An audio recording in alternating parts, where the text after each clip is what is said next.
Salamat po. A'udhu billahi minasyaitanir rajim. Bismillahirrahmanirrahim. Alhamdulillah rabbil alamin. Bismillahi wassalatu wassalamu Allah Rasulillahi. Assalamualaikum warahmatullahi wabarakatuh. Isa pong pagbati ng kapayapaan sa inyong lahat. Unang-una po sa amin pong tagapangulo, Senate Blue Ribbon Committee, Pinunong Minoria, Aquilino Coco Pimentel III. Mga magandang umaga po. Sa amin pong pro tempore, Senator Jinggoy Estrada, sa amin pong Majority Leader, Francis Tol Tolentino, at siyempre po sa amin pong pinakamatigas na senador, Senator Bato de la Rosa, at sa amin pong malasakit King, Senator Go, at sa lahat po ng mga bisita, at siyempre po sa Iron Man, ang hinahangaan po naming pinakamagaling na Pangulo ng Pilipinas, PRRD, Digong, Mayor, isang magandang umaga po sa inyong lahat. Ako po ay nakikinig sa mga opening statement ng aking mga kasama. Sila po ay mga batikan na senador, mga abogado, mga kilala na po na nagbibigay ng point of view sa legal na usapin. Ang akin pong pahayag ay naratibo ng isang convicted criminal. Ako po ay convicted. Ako po ay nakulong. Ako po ay nabuhay kasama ang mga kriminal sa Bilibid. At kilala ko po ang underworld. Siguro po, maaring sa ibang bagay, mas maraming nalalaman ang aking mga kasamang senador, pero pag pinag-usapan po natin ang mga kriminal dito sa bayan natin, ako po ang magsasabi sa inyo, napakadami na pong kriminal sa atin na walang puso, ang mga halang ang kaluluwa. Napag-usapan po natin ang mga biktima ng sinasabing war on drugs, pero hindi po natin napag-usapan ang mga biktima ng mga durugista. Kung paano pinapatay ang kanilang mga anak, pinapatay ang kanilang mga asawa, pinapatay ang kanilang kapitbahay. Kung paano sinira ng droga ang mga buhay ng mga pamilya ng OFW.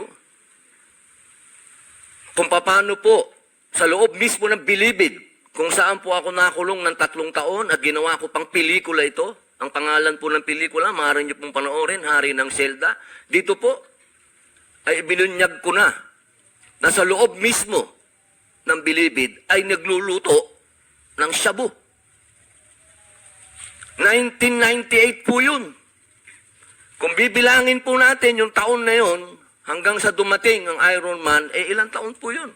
Ganun po kahaba ang mga panahon na namayani at talagang naghahari ang mga drug pusher sa Bilibid. Alam niyo po, mga mahal kong kababayan, wala po, totoo po.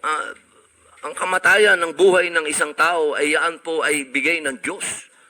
Yaan po ay kayamanan, yaan po ay regalo sa atin ng Diyos. Pero, mga mahal kong kababayan, ang ating pong bayan ay nasa bingit ng napakalaking kapahamakan. Kung hindi po tatitindig ang ating kapulisan, kung hindi po tatayo ang ating mga law enforcement, tayo po ay tatalunin ng mga sindikatong naghahari na nagluluto na ng mga droga kung saan-saan. Mga mahal kong kababayan, ang datos po ang magsasabi na nung sa panahon ni Pangulong Rodrigo Roa Duterte, masasabi ko na po na natakot ang mga kriminal. Wala pa po siyang ginagawa. Doon lang sa commercial niya na last Christmas yun na to, natakot na ho ang napakaraming kriminal. Natakot na ho ang napakaraming durugista, napakaraming pusher ang nag-surrender. Wala pong nangyayari. Sa salita lang po yun. Mga mahal kong kababayan, kung sisisi natin lahat ang mga namatay dito, sa administrasyon ni Rodrigo Roa Duterte, abay nagkakamali po tayo. Alamin po natin kung ano ang drug underworld. Kung ano ang mga drug syndicates. Ako na po ang nagsasabi sa inyo, regular na po ito. Tuwing magpapalit ang administrasyon, naglilinis ang mga sindikato. Magkakaroon talaga ng maraming mamamatay dahil naglilinis.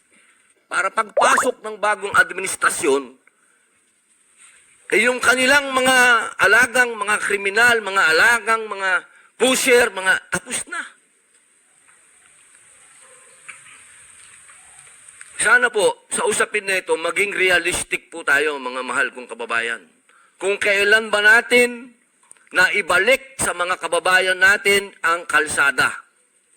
Nung panahon na yon, nagiinuman sa tabi, nakahubad, ang mga babae hindi makapaglakad, hindi ka makapaglakad ng may cellphone ka, agawin ng cellphone mo, loob ng bahay mo, papasukin ka.